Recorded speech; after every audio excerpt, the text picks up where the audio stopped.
আপা আসছেন? আসেন আসেন, আমার একটু হাতটা একটু দেখে দেন, আমার বিয়ে হচ্ছে না অনেকদিন ধরে। হুমুন্দি কয় গিরা আপনার তো দেখা যাইতেছে দুইটা একসাথে বিয়ে হইব। আপনি কি রাগ করছেন? না।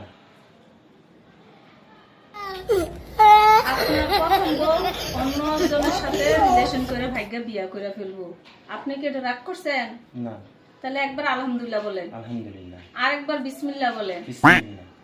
আর পরের বউ রাখাটা অনেক কষ্ট, এটার অনেক চোপা, অনেক কিছু মানে কি আপনার লোক সারাক্ষণ ঝগড়া করা থাকবে। ঝগড়া যদি আপনি টিকায় রাখতে পারেন তাইলে আপনার সংসার টিকবে, আর নাইলে এই বউ আরেক পুরুষের লোকে চলে যাবো।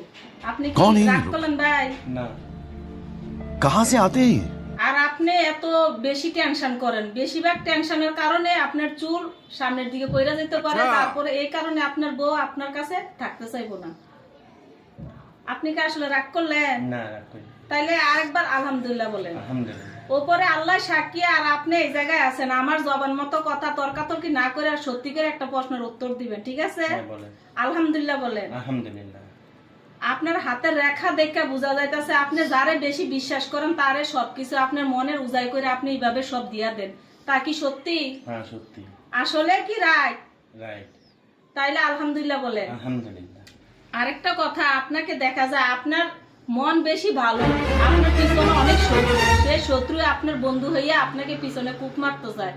আর যদি আপনি টাকা পয়সা যদি না দিতে চান তাইলে আপনার সাথে গ্যাঞ্জাম লাগিয়া যায়। এটা কি সত্যি? হ্যাঁ, সত্যি।